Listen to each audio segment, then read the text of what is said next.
This is the Montana Ministry Network podcast. This episode features Phil Wilson and Jay Gallatin hosting one of Tuesday morning breakout sessions. Let's get started.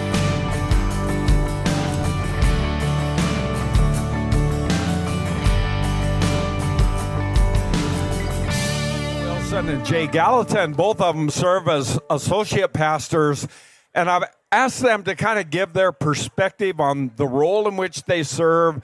I'm hoping as lead pastors too, we hear their hearts, and as lead pastors, you can begin incorporating some of these things that they bring out into your own heart and ministry. So let's just open up our lives, let the Lord speak to us, and we're going to have a great time together. Well, hey, thanks so much for being here, and we're excited to spend some time with you.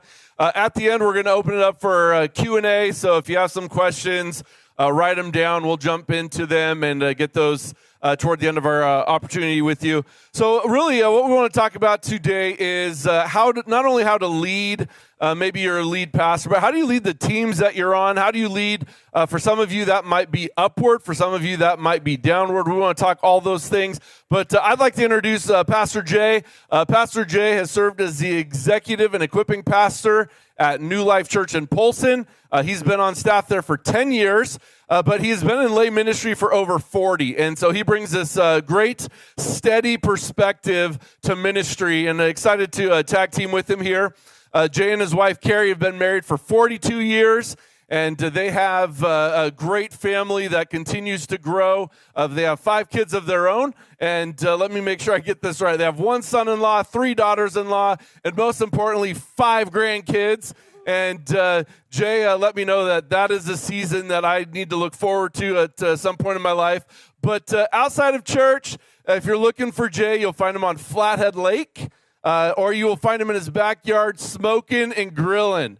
And when I say smoking, you know what I'm talking about. So, but that's Jay in a nutshell, and super excited to have Jay here. Yeah. It's a privilege this morning to be here with Phil, and Phil has been on staff at Canvas Church for over 13 years.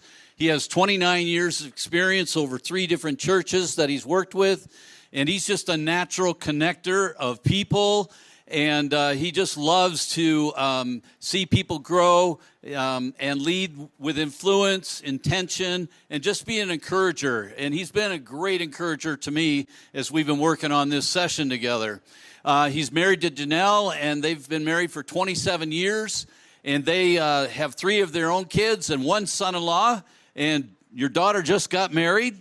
Just got married. So they just love building relationships with everybody. And he is a big hoops guy. He loves to get out in the gym and run and play with a bunch of his friends. So you'll see him at the local gyms. He's also a car guy, so he'll be cruising the Glacier Street with the Glacier Street Rodders. And I don't know if you've ever been on Kalispell, but man, I've been up there on Friday nights, and that Main Street is just going crazy. I think you do something a little bit different than that, but you like to do that too. And then he loves coffee. So if you want to get to know Phil, we were talking about building relationships in the lobby. Get a cup of coffee, sit down, and you'll have a great time with Phil. Well, hey, as we dive in here, just want to talk through, what does this look like? And for some of us, it's leadership. For some of it's followership. It's setting expectations with the calling that God's put on our life and really aligning with the leadership that God has put around us. And I think one of these things as we move through, we look at where do our conversations take place? How do we have communication channels with those that are around us? And I think this would be great to know too. From a leadership context, some of the tools we're giving you also work in a family context. Because I think most of us understand if we don't have good communication in our family, there's breakdowns. So now take it to the leadership context we find ourselves in. If we don't have communication in those settings, there are also breakdowns. And breakdowns, as we know, they're not fun, they're not good, and they can be challenging at times. So we want to push through and talk today through some of these to prevent us from some of these breakdowns. One of the things I also want to talk about is for some of you, you might look at this and go, well, I don't really have a staff or a team that I'm leading. And I would like for you to really flip the idea of that to you have people you lead. You're a leader. You're in this room for a reason. For some of you, your leadership team is your board. For some of you, you need to look through the lens of how do I lead Pastor Dave as our superintendent? How do I communicate with him so I'm setting him up for success when someone asks about what's going on in the ministry I lead? And an easy way, one of the ways I do that is as a presbyter, when I send something out to all the pastors and missionaries and leaders in our section, he's a part of that communication, so he never has to question some of the things that I may be doing as a leader. I'm setting him up so he knows what's happening. And so we'll dive through that lens as well. And so that's kind of where we're headed. And Jay, you take it away. One of the things that we really want to share today is just some of our own life experiences and what God has just kind of shown us over time. And we have been, I think we're all students, right? We're all students of learning what God wants to show us. And so some of these things have been that we've put into practice in our family life. We finally have caught some language maybe that we can put to it. And if you don't have language, we're going to try to give you some of that language today. But it's coming from staff meetings that we've been in. And, you know, everybody loves that weekly staff meeting. Getting together with your staff and just hashing some things out and working some things through. Some of it comes from the hallway conversations that we have with people. One of the best ways to walk through your church, I think you shared this with me, Pastor Alan Warnicki told you this, right, is to just walk slowly. I don't know about you, but on a Sunday morning, I've got things to do and places to be and things to make sure it happens so our gatherings go off well. And sometimes I'm just kind of on my mission because I'm a task kind of guy. I think about that. But if we slow down and realize that every person we come into contact with on Sunday, they want to have a connection with us. And so it's important that we have those hallway conversations. We've all had seasons where things have felt very clear to us and we have a good plan. We know where we're going, but we've also had those seasons where they're very unclear and we're uncertain. And we need to find out, you know, get a grasp on where we're going so that we have a good season ahead. And honestly, there's a weight that comes with ministry. It's something I wasn't quite prepared for. I came into the ministry a little bit later as a pastor. I had a background of construction for 29 years, and God called me into the ministry when I was later in life. And so I've been on staff for over 10 years, but one of the biggest shocks I had was that there's this weight that you carry. And often that is a weight that you want to lead well, but you're not sure about it. Because you're up front. You're up front in front of people, and they're looking at you and watching you. If you've ever wrestled where you fit, or you felt that tension between what you're seeing and what's being said, or you struggle to take that vision and turn it into a reality, then this session is going to be for you. And we had you in mind, and we're so grateful that you're here this morning. So to help us put into words some of these internal questions, we're going to build healthier communication rhythms and give you a few practical ways to navigate that space between the expectation and reality this morning. So with that in mind, let's just open in prayer. Can I just pray for us? Father God, we're so grateful this morning that you have given us this opportunity to speak truth and life to each other. Lord, I would pray that you would bless each lead pastor, each staff person that serves in their church, each lay minister who helps fortify their team. God, would you open up communication channels that are stuck? Would you help us bring clarity to the vision and the purpose that we have? Would you align us and put us in sync with you and what we have today? In your name, amen. Amen. All right, well, we want to kick off. How do we stay in sync? How do we lead our pastor by staying aligned and engaged? And the first thought we have for you and what we're going to dive into is you just need to get in sync. You just need to get in sync. So what does that look like? Amos 3 gives us a passage about leadership privilege and the responsibility that comes with leadership. And what that also says to us, if we are in a position of leadership, there is a accountability that we have. Everyone is accountable to someone, right? And you may be accountable to your board. You may be accountable to your pastor, a leadership team that you're a part of. And there's always a level of accountability, and we need to get in sync. Amos 3 says, can two people walk together without agreeing on the direction? And again, this passage here is speaking of this privilege that brings responsibility, but it also speaks to accountability. So one of the things I want to talk about is before we get momentum in leadership and in the ministry that you lead, you have to be in sync. So I want you right now where you're at. We're going to go to the gym today. And I don't know what you do when you go to the gym. I go to the gym. I normally have a plan. Recently, I started swimming. Now, that's not something I've ever done in my life out of choice. My mom and dad put me in swim lessons when I was a kid, but swimming is not like one of those, oh, I should go swimming. So I went, because it's like when you want to start running, you'll get shoes. So I'm going to start swimming. I went and got goggles and like a swim cap. And so lately, as I go into the gym, I'm either going there for two reasons, to play basketball or to swim. But today, you're going to the gym, and you're in it right now. This is actually an old gym, if you didn't know that. There used to be mirrors all over the walls here, and you would see yourself work out. I'm going to watch you work out, and you're going to the rowing machine. All right? All right, you're going to the rowing machine. So I want you to get in rowing position, everybody. This is an all play. And I want you to start rowing.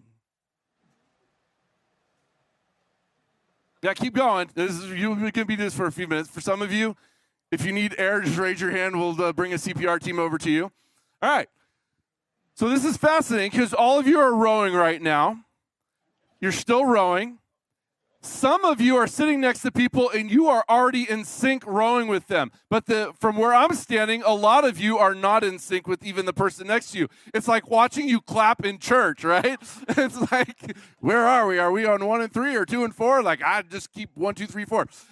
Yeah, so when you are in sync, you're going to go farther. And the purpose of being in sync, it brings great momentum. And just that little exercise shows us it's very hard sometimes to even get in sync with the people right next to us, whether that's your team member, a board member, whatever it may be. And so the first thing that we want to talk about is how do we get in sync? I've worked for 4 lead pastors, and I've had great relationships with all of them. 2 of them I would consider very close to. One of them would be Pastor Kevin, who's actually in the room right now, partly because I'm in close proximity to him. I've worked with him for the last 13 years. And we have a lot of, again, we're in meetings together. I'm on his team right now, so that would be natural. The other person that was a lead pastor of mine that I have great relationship with, I still talk to once a week. Every Sunday night at 6:30, we FaceTime. It was my dad. I mean, he's still my dad, but my dad was my lead pastor he was my lead pastor for 20 years, and I was on staff with him for 10 of those 20. And the other 2 pastors, great guys, still leading in different capacities. If I called them on the phone, they would pick up because we have that relationship. But every pastor I've worked with, I've had a different chemistry with, right? I had different lines of communication with them. And one of the things that I think is important is that we are clear with what our expectations are, whether that is them telling you what those expectations are, or what we are being called to do, and that is to lead areas of ministry that we find ourselves in. And this is what I would tell you. Clarity beats chemistry. And I'll tell you why clarity beats chemistry. Because chemistry is about feeling. There's been seasons of ministry that have been super fun because I feel like I'm really engaged with the team I'm either leading or the team that I'm on. We're doing life together. It's been fun. And then there's been seasons where I've been on teams where I'm like, why am I doing this? Like, I don't even know if I like the people I'm working with, right? Not in my current context, of course, because most of them are in the room. But clarity beats chemistry. Chemistry is a feeling. Clarity is about function. If you have clarity, you know what the mission is. You know what the goals are. You know what direction the team is moving down the field, right? Here's the deal. You might like your pastor, sure, right? They're the one that invited you to the team. Maybe they inherited you on the team. But with chemistry, it's about winning. The winningest teams have great chemistry. But you know what they also have? They have clarity. They know where they're going, why they're going there, and how to get there. And clarity means this. You know what success is. You know what a win looks like. So if someone asks you in a context of, hey, share a win that's going on in your church, what does a win look like for you in the context that you're in? Is it that you had someone give their life to Jesus, or you had someone get healed, or it could be a variety of things. And again, different contexts have different wins. And that's what this idea of clarity is. You know what a win looks like. You also understand in clarity how your leader thinks. Is your leader a slow processor or a fast processor? Most people don't like change. I have been in an environment for the last 13 years where we change things in one meeting and they're executed the next week. And that's not a bad thing, because we've talked in our context, do you like to have the Band-Aid ripped off very slowly, where it's painful and it hurts a little bit? I mean, I got arm hair there. That's not fun. Or do you like it just ripped off real quick and the change happens? Now, we've been in settings where both those things happen, but we understand who we're dealing with and what we're doing. There's a season where we were changing gathering times on our Sunday morning for our services just because we needed people to switch out of some of the services they were in so we'd free up more space. We're like, let's just do it because we need the 10 o'clockers to go to either 9 or 11. We can't have them in the 10 slot, right? So we find this clarity. You have to be aware of the communication style. Is your leader big picture or small picture? Are they direct or are they relational?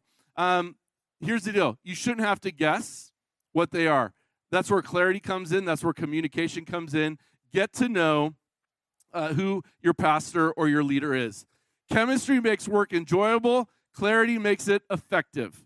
All right? So I think that's important to know. Know how your pastor thinks, the decision filters, and set your pastor or your leader or your team or your board, set them up for success. Don't let them be playing from behind, trying to figure out what you're thinking, how you're thinking, why you're doing what you're doing.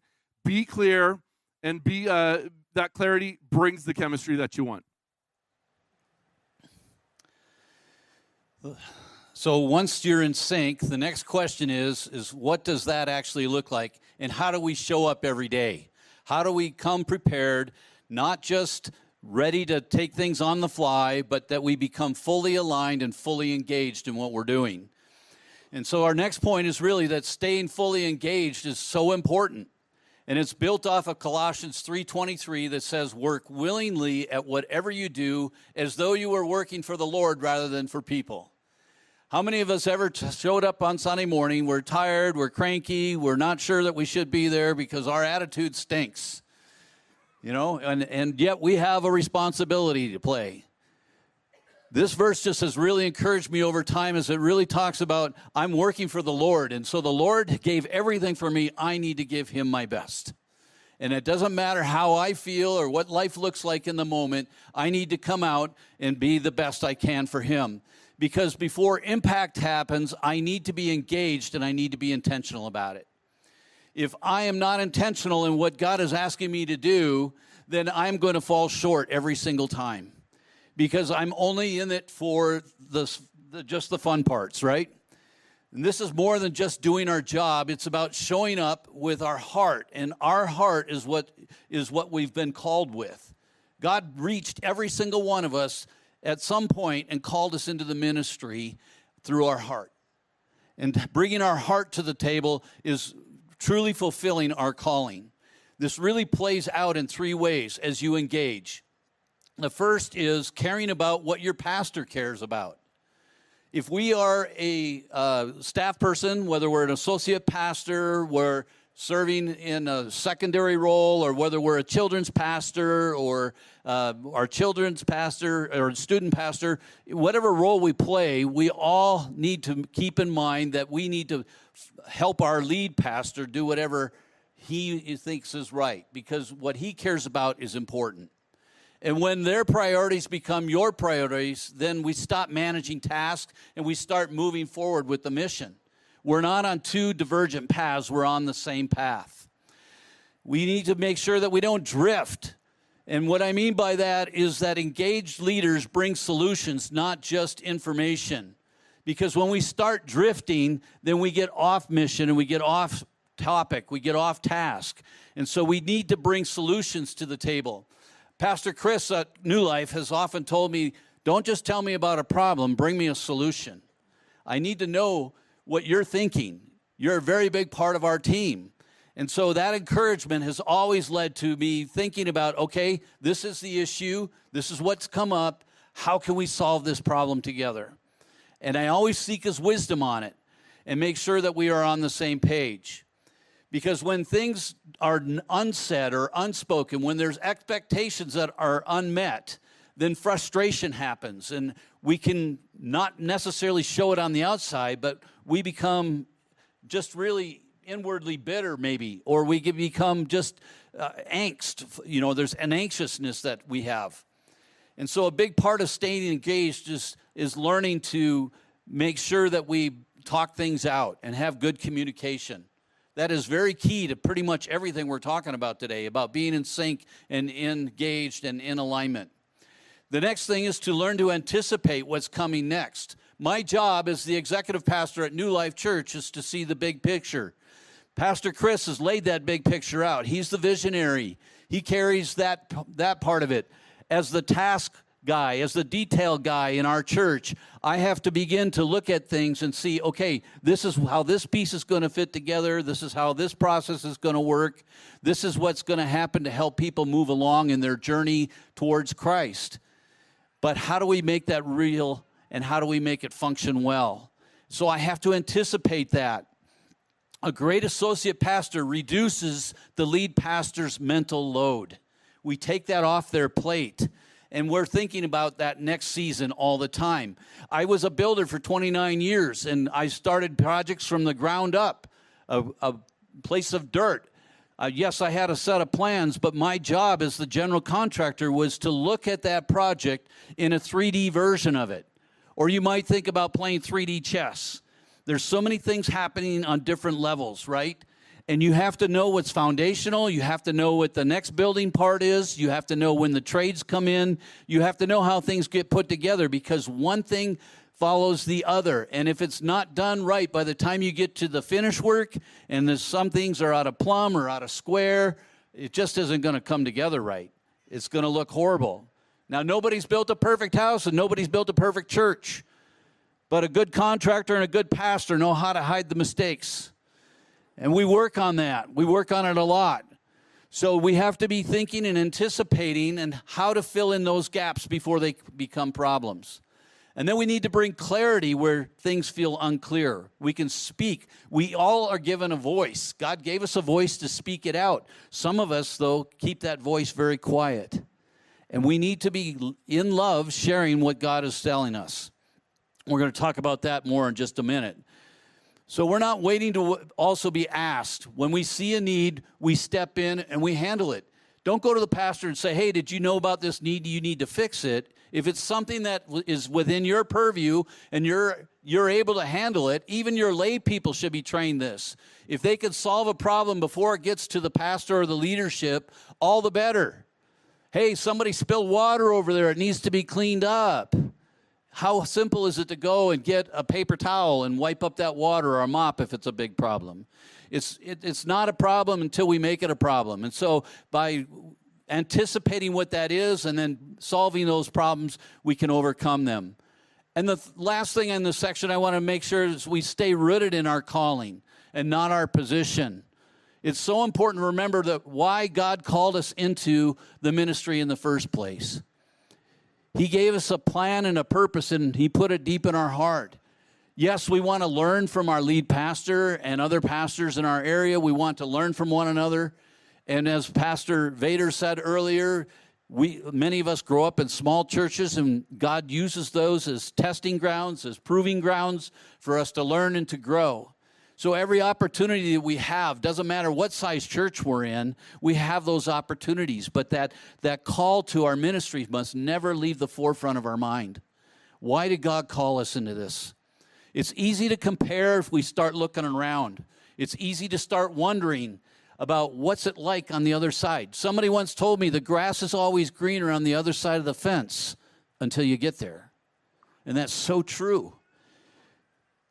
So let's stop comparing. Let's stay rooted in our calling. Let's be faithful to what's in front of us.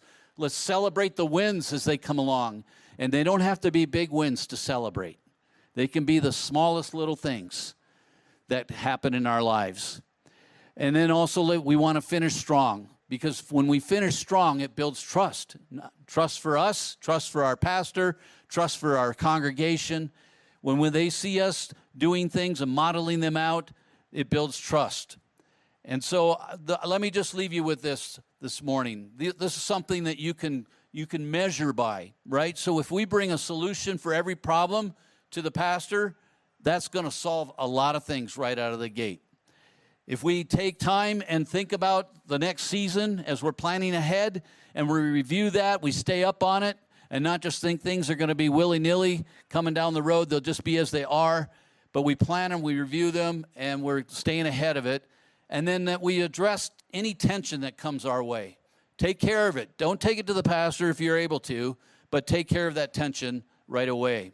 So engagement isn't just about how we show up, but alignment is how you stay connected. Let's talk about what it looks like to choose that every single day. One of the things I think is important for us is that we build our influence through trust. I want you to think about the people that you have that are in your life that are influential today and why you trust them. Right? They're influential in your life because you do trust them. Some of them, you gained their trust. That's how they became influential. 1 Timothy 4:12 says, "Don't let anyone look down on you because you're young, but set an example for the believers in speech, in conduct, in love, in faith, and in purity." So I found that trust is a real currency of leadership. I was in a meeting recently, and I was just going back to something I said previously about being in sync with my pastor, and I just reminded him, if he asks me to do something, he doesn't have to worry about me not doing it. He trusts me. And he said to me, "No, when I sent that to you, I figured you'd take care of it." So I've built trust in that relationship over time. And over time, trust brings influence to us. And that is why he's asking me to follow up with some of the things I'm following up with. And as we look at this, we have found in our lives, the people that we trust, they bring character, competence, and commitment, right? The people that I've worked with in the last 29 years, I tell people this all the time. I can tell you who the hardest workers are. I can tell you the team members that I've had that I trust the most. I can tell you the ones that have had the most influence in my life as a leader, because they had character, they had commitment, they had competence. And if any one of those leaks or we miss on any of those, credibility is taken away. Because all of us in this room can think of someone who lost credibility in our life for a variety of different reasons, right? And I think back to something as I was growing up. My dad would have to take me to practice, a friend's house, drop me off for something. And every time I got out of the car, he would look at me and he would ask me one question, and it was almost a statement. Remember who you represent. That was like literally ingrained in my brain because I was asked that question numerous times. And there was a couple of answers that I knew and I learned over time what he was saying. The first is this: I represent Jesus. So if you're walking into a game, keep it cool. Remember like who you represent. The other thing that he was telling me is, you represent the Wilson name. You represent me. So don't screw up and make me look bad. And there was a season in my life where my mom's maiden name is Price, and I would look at him and I'm like, I represent the Prices too. And he's like, that's right, you do. You know, they were evangelists, and my grandparents on the Wilson side were pastors too. So, I mean, I had a lot to, I couldn't screw things up because I was a PK, and I tried to do my best of screwing things up. But what I found here is what he was saying is, I trust you. You're my kid. So don't go there. Just remember who you represent. You represent our family, and then you represent Jesus. And here's the craziest part. I knew I was getting old when I started asking and telling my kids the same thing. I was like, oh no, I've just turned into my father, you know? I was like, no! It's like, remember who you represent, son. But here's the deal. It's important because when we look at trust, the American people have lost trust in leadership across the board. Across the board. Matter of fact, Gallup tells us that in the 1970s, people trusted clergy at a rate of 65%. Today, that number is 25%. So in 50 years, that trust, that leadership, and especially in ministry, has dropped 40%. The trust is built through consistency. It's built through communication, and it's built through clarity, the things that we've just talked about. And this is why communication matters, because what you assume will always show up in how you lead. And what I want to dive into that for a second. Communication, if it stays unspoken, it can create confusion. If you are a silent processor with your team, they are playing, I'm wondering what they're thinking the entire time, right? Communication matters, and we need to get clear. We need to get aligned with what we're communicating, and that builds trust. We say something on our team all the time, and it's this: communicate that which you assume. Right? Communicate that which you assume. And this is massive for alignment. This is how we stay in sync. Most tension comes when a pastor, it comes from unspoken assumptions. Excellent leaders, they close that gap. So for example, Pastor Kevin, my pastor, he knows certain things that I communicate to him. Do I expect him to remember everything? No. But I'm communicating. Like, did he know that I was going to be on this stage today? Yes. When did he learn I was going to be on this stage? Within a week of when I was asked if I would be able to stand up here and present. And I said, absolutely. I let him know. All right, communicating little things. I have a channel that I communicate with Pastor Kevin, my pastor, my leader, and a group of other staff members. And I'm just letting them know of things I hear in the church that they should probably be aware of, that they don't have to fix. It should just be on their radar. One of them recently was one of our former board members, a lady in our church, one of the sweetest ladies. Matter of fact, when my wife Janelle and I came, she prayed for us and our family. She's faithful every Sunday. And a week ago, I didn't see her, and I asked her husband, like, hey, where's Lorraine? And he's like, Lorraine's in bad shape. She's going to have surgery. Well, this Sunday I saw her at church, and I walked right up to her, and she's like, yep, I'm going to have a surgery. Now, I don't assume that Pastor Kevin knows that, even though she's one of the former board members at our church. But I communicated to him, hey, just so you know, on this date, this is when she's having surgery. And this is where he trusts me. He trusts that, I'll probably remind him of it, and I'll make sure that Lorraine is well taken care of when she's in the hospital. Now, he'll probably go up and visit her, too, because of relationship, but we're going to make sure Lorraine's taken care of. That is a line of communication where I'm assuming that Kevin knows this, but I'm communicating that which we assume, right? And so this is big. When we're communicating with our leaders, they don't have to second guess what's going on. Now, I'm going to tell you a story with my pastor in the room. There is something that you do not want to happen when you are on our staff. We have something over the years that we have called the Eye of Sauron. The Eye of Sauron can also be known as Kevin's eye, zone focused on your ministry for the wrong reasons, right? And we always joke, we're like, we don't want the Eye of Sauron on our ministry, so what are we going to do? We're going to communicate upward all the things they need to know. And the joke has been when the Eye of Sauron lands on your ministry, and sometimes, and we have fun with it, for those who don't know, it's a Lord of the Rings term, so read a book and watch a movie. But this Eye of Sauron can just like lock in, and we do a deep dive into the ministry. oh, why are we growing everywhere except for here? Or why are we hearing things over here that we're not hearing anywhere else? Why do we not see leadership doing things here that we're expecting them to do? And this is what I have found on our team, and as a team member and as a team leader of other people on the team, if we communicate with what's going on and why things are happening, the Eye of Sauron might not be on us very long, and it's just going to keep moving because our pastor knows what's going on in our ministry and why it's going on. And I'll give you an example of this. About a year ago, the Eye of Sauron fell on children's ministries. And it just stayed there, and I was like, hey, let's just take a look at what's going on over in children's ministries. And it was fascinating because we were growing everywhere else except for this ministry. And one of our 3 focuses at Canvas Church is kids ministry. We're doing things to bring kids in because we know if the kids come in, guess who else is coming in with them? Mom and dad and grandma and grandpa sometimes, right? And so the Eye of Sauron stayed there for a short time. And we got some clarity. We got some communication. And it went both ways.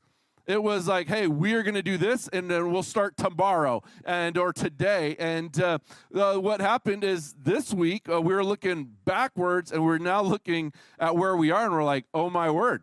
Like everything is moving up and to the right as we had hoped it would. And that came through some clarity, conversations, and it also came from communication of, hey, this is where we're at. There are some things that we needed to do. We needed some creative people on the team. We put the right people on the bus and in the right seats, and they started moving in that direction.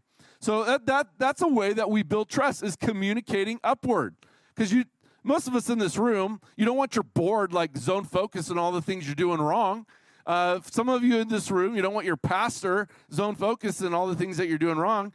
Some of you don't want your spouse looking at you, wondering all the things that are going wrong, right? Mine's in the back of the room looking at me right now. But this is how we build trust. You represent your pastor and your leaders well when they're not in the room. So if you speak with alignment, you protect the vision, you don't undercut their leadership, inside conversations, you build massive trust. Most leaders are wondering, no matter what position you hold, I wonder what's going on when I'm not here. And if you build that trust, they don't have to worry about what's going on, right? Do they not have flaws? Yeah, we all have flaws.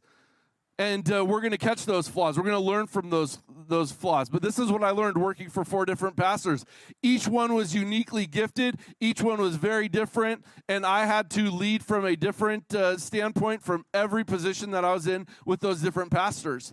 But I still respect all of them today. So downward leadership is about authority. Upward leadership is about trust. And we want to build trust with the leaders that we are following. We want to offer trust for those that we are leading. And if you can build trust with your pastor, the more influence you'll actually have. Because they'll start inviting your voice to the bigger spaces. They'll bring you into a board meeting to share what's going on in your ministry. And you'll have more influence in that way.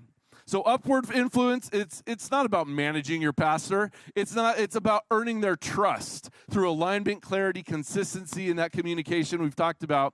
And what kind of influence isn't built once, or I should say, and influence is not built once. It's built over a period of time, right? It's a daily decision to stay aligned and communicate upward and through clarity with your pastor. And that's the thing. Trust is something that we have to work on, and it doesn't come naturally. We have to build on it. But we also need to choose alignment daily. I love what Philippians says. It says, be of one mind and one purpose. And this is so important that we have the same focus going on. So let's talk about alignment, because this is something you choose every single day.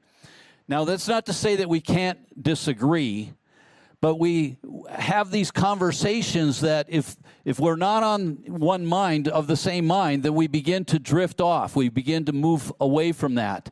And alignment happens when we are relationally connected.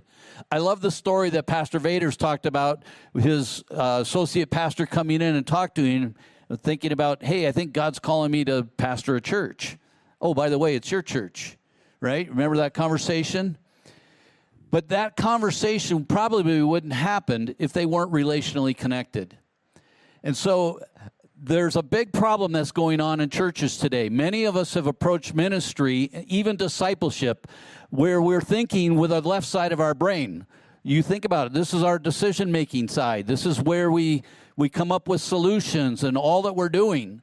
But the right side of our brain, the way God designed us, is to be relational. And so we're approaching ministry with just the left side of our brain. But if we want to be relationally connected, we really have to engage that right side. And we need to turn on our relational connections with each other. And even when we turn on our relational connections, it goes further than that, because if our relational connection is on, we can still be out of alignment. We can still be out of tune with the pastor.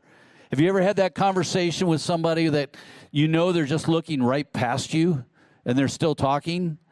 They're not aligned with you. That happens in our marriages. It happens with our kids. It happens in ministry.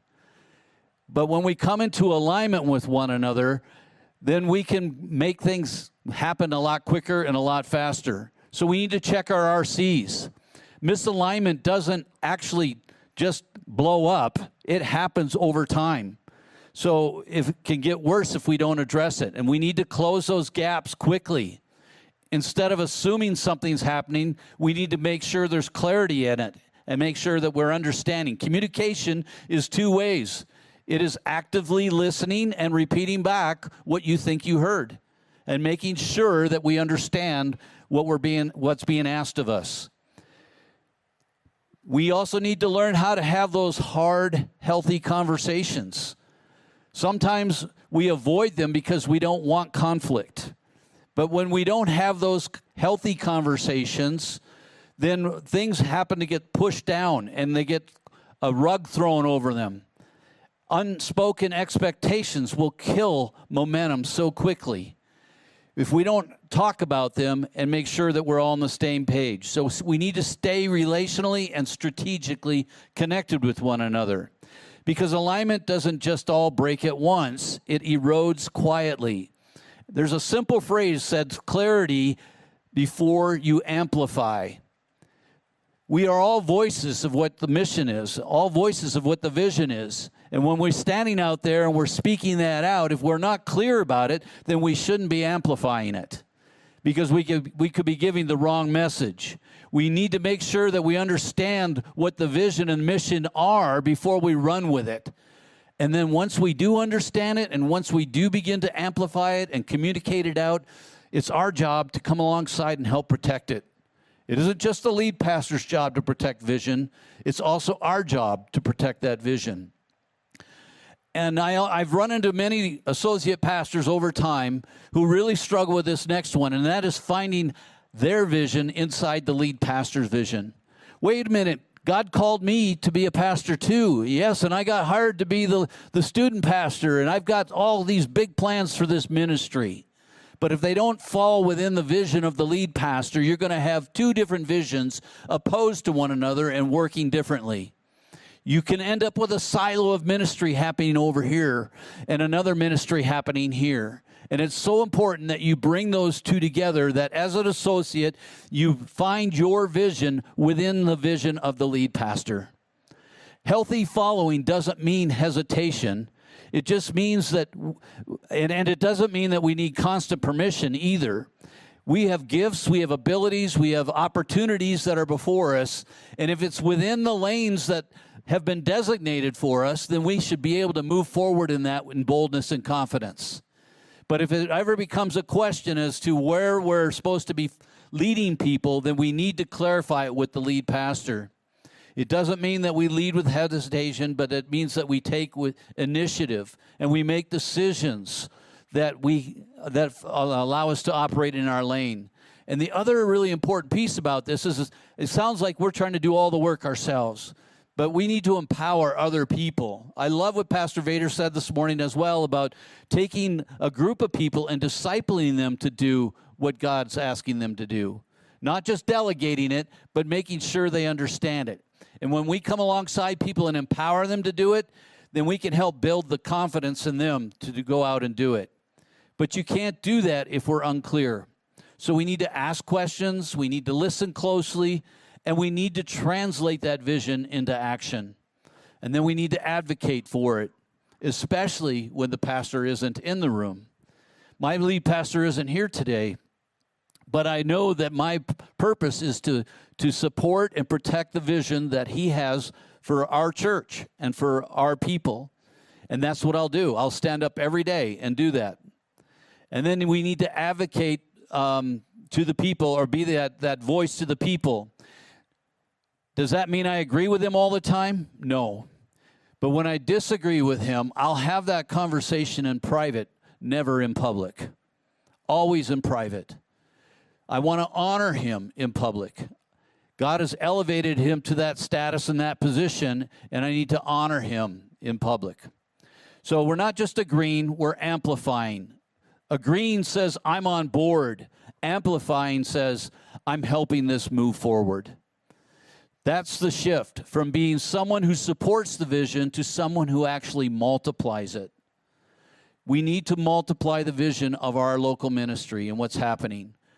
And that just doesn't mean inside the church walls either. That means when we're out at the coffee shop and having a cup of coffee with somebody, they're not overhearing a conversation about, hey, did you hear what happened at church on Sunday?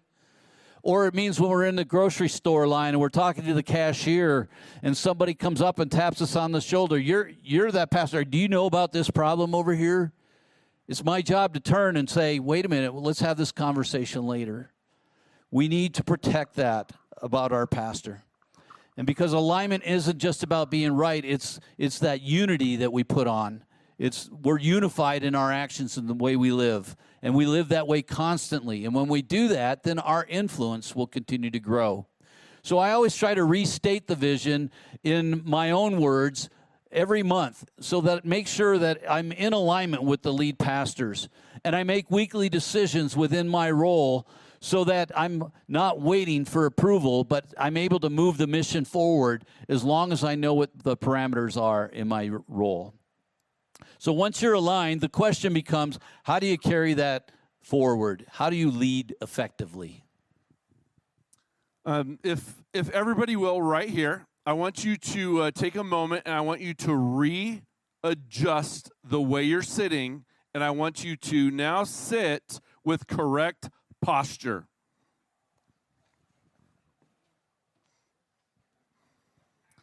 The next thought is we want, as it relates to leading, we need to lead with the right posture, all right? And what does that look like? Scripture tells us in Mark 10:45, for even the Son of Man came not to be served, but to serve others and to give his life as a ransom for many. All right? That's the posture of which we should follow. We should be following the Son of Man in the posture in which he led. And we see this from a way that we position ourselves to lead, and that is to be a servant leader. And I don't know about you, as a teenager, I had a way I walked, right? And it wasn't with good posture. It was like, right?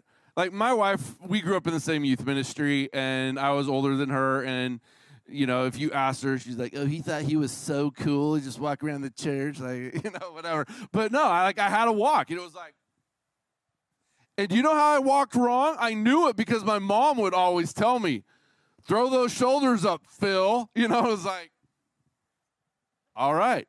I don't know if you noticed it, but when I was sitting here while Jay was talking a few minutes ago, I realized I was slouching. And in the moment while he was talking, I was like, because I heard my mom. I'm 50 years old, and I heard my mom in my voice, like, stand up straight, Phil. But here's the deal. We need to walk with the same posture that we've been called, and we need to step into the posture of what we're called. Craig Groeschel has a great illustration, and when Craig Groeschel speaks, no matter what size crowd he's speaking in front of, he talks about he steps into the moment when he steps right behind the pulpit or the table he's preaching from. He steps into it, and it's almost like he goes from that moment and it's a step into the moment. right? And it's a fascinating look. And I think when we step into and have the correct posture as a servant leader, we see things and we do things the way they're supposed to be done. If you are in your church or in a place and you see trash on the floor and you walk right by it, you are not leading from a position of leadership. I mean, that was ingrained in me as like a 10-year-old kid. Like, if you see a piece of trash in church, you should pick it up. We shouldn't have the thought of like, oh, that's someone else's job.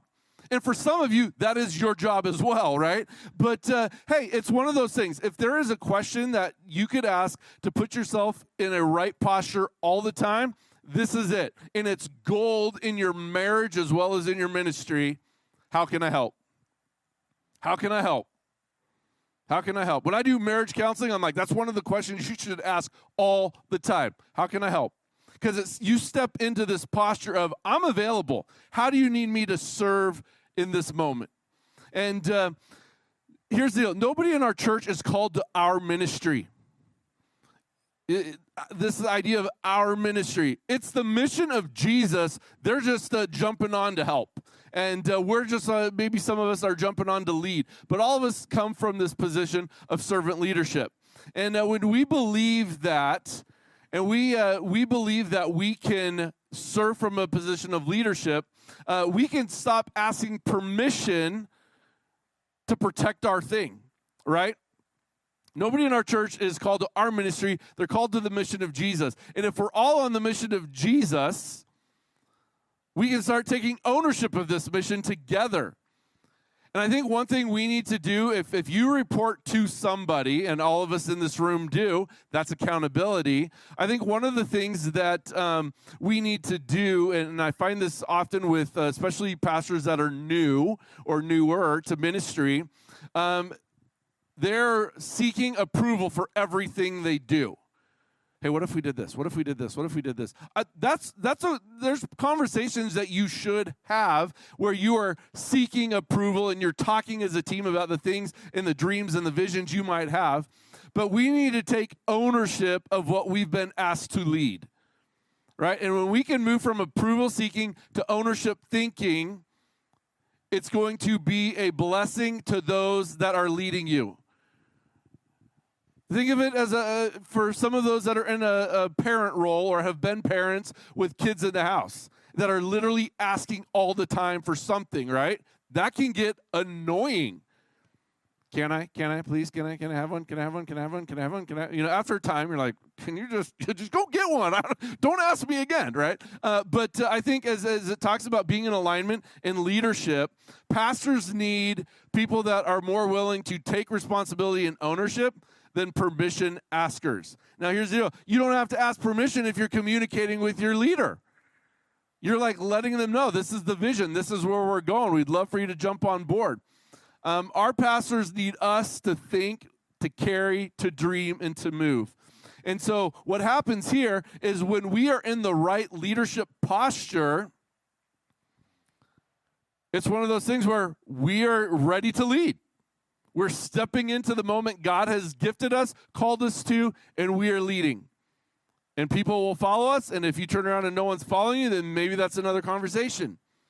But here's the deal. We can lead with the right posture. It can look great on the outside, but if we are crumbling on the inside, we're not going to move very far because we have to stay healthy. And this brings us to our last point. And it's so true that all of these other 5 things are really important. But without this last one, none of that's going to matter. Because so many people are serving in ministry in an unhealthy way. Either emotionally, mentally, physically, or spiritually. There's something draining and something happening across our churches that is very concerning to us. And both Phil and I were talking about putting this breakout together. We said we have to include this point on being healthy. Because we cannot serve from a place of emptiness. You can't lead well if you're not healthy. A lot of us are carrying more than people realize. They don't understand the weight that you're carrying. They don't see what's happening outside of the gathering that they see you at. And you are carrying something that is so heavy and so full of weight at times. And if we're not careful, we will lead out of depletion instead of our calling. And eventually what's going on inside of us will come out. It'll start coming out in different ways. We'll forget something that we should have done or a conversation that we should have had. If I could just be very transparent with you for a moment, I had this happen to me just this week. I think God was teaching me a lesson.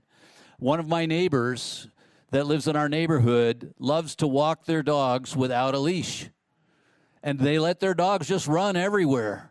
And I've had conversations with her because they come up into our yard and they start snapping at some people sometimes, or they'll start licking them, and nobody's inviting them to do that, right? Or they'll leave their business in our yard, right? And it just is frustrating. I had this conversation with her about 3 or 4 times. And this last week, something snapped. I was out doing some spring yard work. Her dogs came running up and came up behind me and got me in the back of the leg. And I turned around and I yelled at that dog. And then I saw her in the street walking the dog. And I said, can't you just keep him on a leash? But it just came out all wrong. It came out really wrong. And I had to go back and I had to apologize for it. Because I was at a place where I was just so frustrated with that.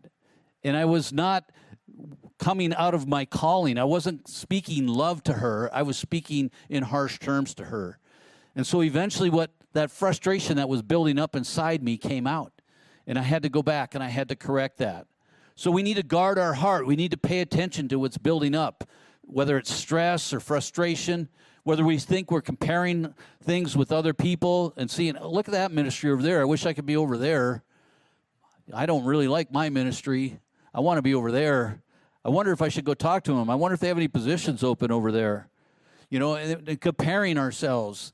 Because when we get over there, we're going to find that there's the same kind of problems. It's not going to change. Or if we take an offense, you know, it's so easy for people to take up an offense. Sometimes it's something that somebody did to us and it's a personal offense. And other times we find ourselves taking up offense on somebody else's behalf. And that's not right either. So we need to guard our heart. And what you don't deal with internally will always show up. Health isn't automatic, it's intentional. And many of us have negated that. We have to be purposeful and intentional about taking care of ourselves. We need to learn to manage our emotions and not ignore them. So if we're doing a self-check, and we're understanding, hey, I need a little bit of help in this area, maybe I can't get past this, I've been bumping up against this wall so many times now, then we need to go outside of ourselves and outside of the other places to get the proper help. Maybe it is your pastor. You can go in and have a conversation with him. But sometimes it takes more than that. It takes you to go to a therapist or accountability. And the one thing that we're going to talk about here is having good relationships that will invest in you, because those are what's going to sustain us. We need to check our relationships with our family. Are they on cue? Are they spot on? Or am I really struggling there? What about my teenage son who isn't making decisions the way I want him to do? Now, my kids are all grown. I've had 5 kids, but I've walked that road. My daughter and I, we butted heads for years because she wasn't listening to what the house rules were. She was making decisions on her own. And God finally impressed upon me, if I break that bond with her, I'll never be able to speak another thing into her life. So I had to go back and I had to have conversations with her. How about your friendships? Not just in the church as a pastor or a staff person, but do you have friendships with people outside the church? Do you have conversations with them in the community? Do you have friends that will speak into your life when things are going good and when they're going bad? And specifically, how about your time with God? Are you soaking up His presence every day? Are you sitting with Him? Are you sharing with Him those things that are burdening your heart and allowing Him to speak back to you? We only stay healthy when we stay connected. And so it's important for us to do regular check-ins because they matter. That we ask good questions and that we don't assume alignment, that we confirm it, that we make sure that we are in alignment with our pastor, with our family, with the Lord. We want to be in alignment with Him. And so we need to be able to have those conversations sometimes where we say the hard thing. My pastor, Pastor Chris, says, if you come and tell me something that is hard, all I ask is that you speak love, that you speak it from a place of love. You're not coming at me out of bitterness. You're not coming at me with harshness. Because if I know that you love me and you want to see God's highest best for me, then I can listen to what you have to say. But if you're coming at me in the wrong way, I'm not going to listen. And I understand that. I feel the same way when people do that to me. If I know that they really love me, then I'm going to listen. Because it's always easier to deal with things when they're coming from love. It's easier to repair them and take care of it now rather than later. So a great associate pastor doesn't just support the vision. They see it. They speak clearly and consistently. They strengthen it intentionally, and they help move it forward every single day. And as I was thinking about health, I did reach out to Pastor Dave, and one thing I love about our network is that they see this as a real issue that we should all be concerned about, and they've given us resources. The first is every pastor has the ability to get 6 weeks of coaching. And so if you haven't taken advantage of that, you can go on the network page and fill out the form, or you can contact them directly, and they'll get you connected for that 6 weeks of coaching. Another great resource that our church has taken advantage of over the years with different pastors is Agape Hope. And they have a booth over here, and Steve's right over here. He'd be glad to talk to you afterwards, and I encourage you to go see them. And if you didn't know it, the network will pay for some of that counseling. So I would encourage you to do it. And it isn't for people just in crisis either. This is for people who go on a sabbatical, or maybe they need a checkup, or they just want to make sure they're still in alignment. They're still on course. And so take advantage of those things that are there. The other thing that I mentioned earlier was talking about using both sides of our brain the way God desired us and wired us, and making sure that we approach ministry in a relational way as well as with the left side in that positive thinking mode. And one of the books that really opened up my wife and I, actually our whole church, and a good brother of mine who's passed away now, Jim Strisco, brought this book to the network a while ago, and it's called The Other Half of Church. And so if you're ever interested in understanding how that works together, working as a full-brain person in the body of Christ, this is a great starting point.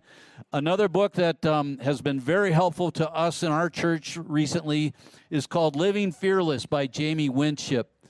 And if you believe that you are doing great, this probably might not have that much effect on you. But if you believe or you have questions about your identity and who you are in Christ, this is understanding what good identity is and what unhealthy identity is. Because these are keys to us functioning well in our ministries and going forward. And so this morning we're just going to take we're pretty much wrapped up in our time, but we want to have conversation with you and allow for some questions and answer time. So if you have any regarding any of these things, we'd be happy to stand here and take those questions at this time. Yeah. I'll use that since I'm facing this direction. Several years ago, a book came out called Leading from the Second Chair. Now, my assumption would be that both of you are very comfortable and feel called as associate pastors. I could be wrong in that. But what advice would you give? Because we have a lot of associate pastors, that's not where they want to stay forever. They want to become a lead pastor. So what advice would you give them on leading as in the second chair? And some of this you've covered, but how they can do that effectively as they continue to support the vision of the lead pastor. Yeah, I think one of the things I found, I was a youth pastor in Portland for 10 years, and I was peers with a lot of youth pastors who thought they could go lead a church better than their current pastor could, and so they tried. They did. They went and planted churches, and that was like 20 years ago. None of those guys are in ministry anymore. Some of them tried to plant the church because this is the way they thought. I can do it better, so I'm going to go do it better. and they didn't bring anybody along with them in the journey. If you're sitting in that second chair right now and you have a desire to go be a lead pastor, what I would hope and I would think and I would encourage you to do is go rub shoulders with lead pastors and start talking to them. Come with questions and just listen, soak it in, and let them speak into your life, because you might think it's a fun ride, and it might not be the fun ride you thought.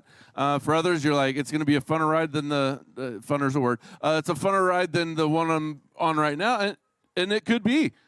We need more lead pastors in the church, capital C church, right? We had one of our all-stars on our team at Canvas, loved him. Was sitting in a conference and felt God go, you need to go be a lead pastor. They need more lead pastors. And so Pastor Kevin holds every single one of our staff like this. If they want to go, God's calling them to go, I will let them go. And he said, Rob Shader, most of you know him in here, Rob came and said, I think I'm supposed to be a lead pastor. And so he sat with Kevin, and Kevin fed into him, and now Rob's pastoring a church in Central Oregon, and I was just on a mission trip with Rob a month ago, and Rob is crushing it. He's loving it. It's so cool to see what he's doing. But what did Rob do? He let his pastor know. His pastor was not threatened by that and just said, you know what, I'm going to walk with you and set you up for success. That's good. I'm going to leave it at that because I want to get more questions. Anybody else?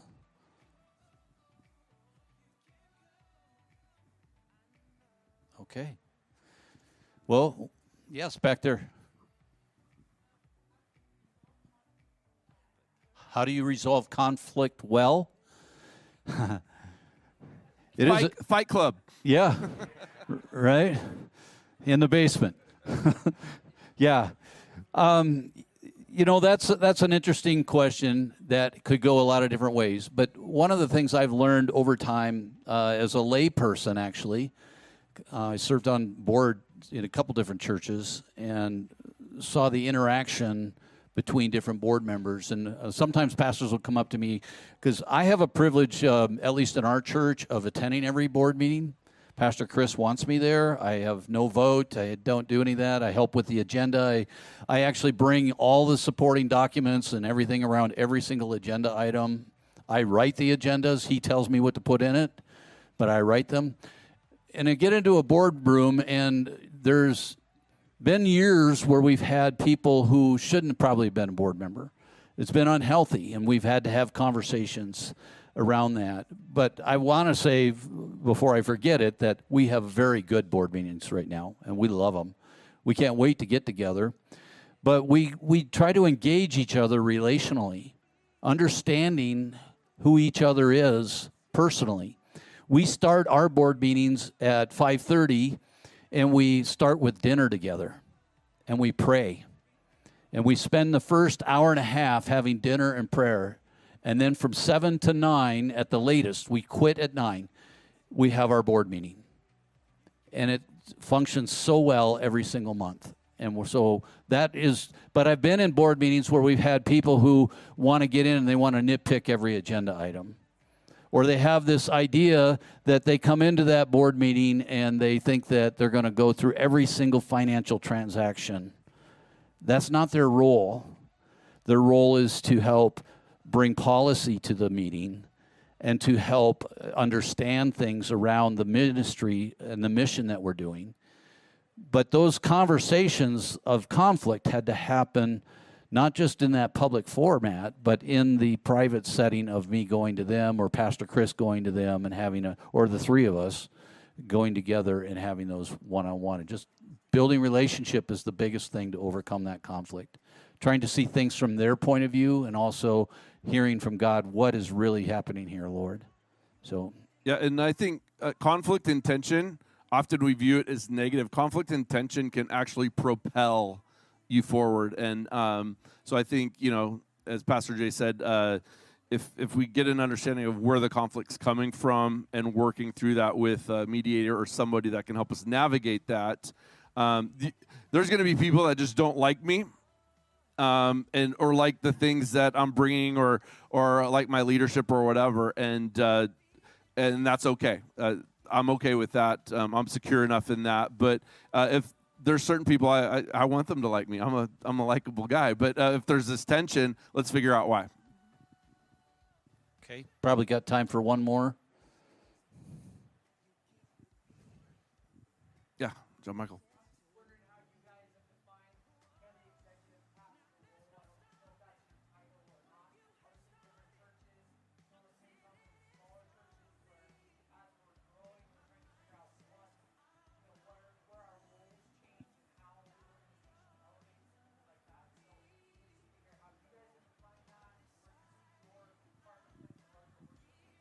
So how the term executive pastor and how the different roles change through seasons is the question. What does that look like? How's that defined?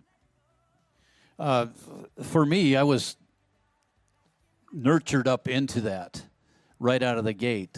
As a previous board member, in fact, I tell people now I'm a retired board member, I'm in the ministry.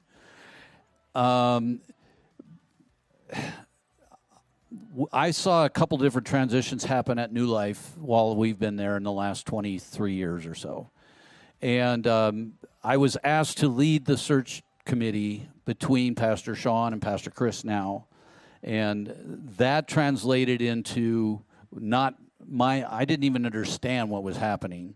But apparently I did a good job. And Pastor Chris said that, hey, I really like the way you handled that. Would you come on and work with me part-time?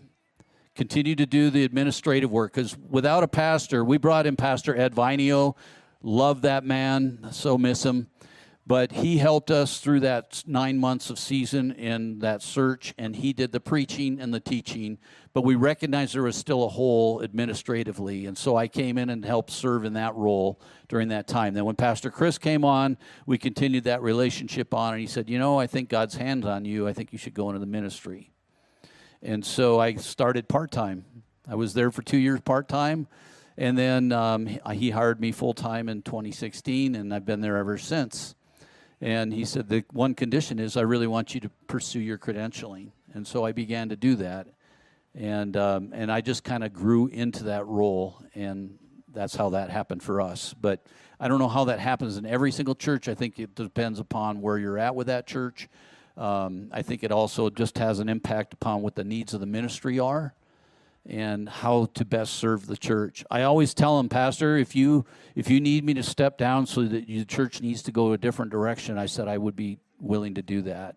Now, maybe it's because I'm closer to retirement age, but I got 5 grandkids I want to go see more, but that's not really what it is about. I feel that the role that he plays with the mantle of leadership that God's placed on him for our leader in our church at this time needs to have the best of the best rise up to the top. And if it's not me, that's okay. So we really don't have we don't go by titles at Canvas. I've been there 13 years. I've done 13 different things. They're more just so we kind of know who has direction of like campus pastor. We know who those campus pastors are. We know who our lead pastor is. A lot of us have different roles. I always joke, depending on how I'm communicating and who I'm communicating to, depends on how I sign off on the email, the text, whatever. So I could be missions pastor, Phil. It could be community, connect, care pastor. So we kind of just, we don't put a lot of weight into the title. We just kind of know who's on the team and who's doing what, and how do we work together for the better of that. So that's a great question, though. So, and again, I think Jay said it best. I worked on a team where our lead pastor resigned and left, and I watched like 4 people fight for the lead pastor position that was open, and it was just kind of, you sat back in a chair, and it was sad, hilarious, and they were all gone within 6 months when the new guy came. So, and then it was none of them. So I think if you're fighting for that position, that's a conversation you have to have with yourself. And I'm not saying you are, but I think it's like if you're fighting for a certain position on your team, figure out like what that looks like, and maybe it's not on the team you're on, maybe it's somewhere else. So that's all the time we have, and we'll turn it over to Pastor Dave, who's going to dismiss us all to lunch, I bet. Yeah, you think so? Well, hey, let's thank Phil and Jay for sharing with us today. We appreciate that, guys. Well, have a wonderful lunch. Pray you'll make some connections this afternoon, and we will be gathering back together again at 7 o'clock tonight. So.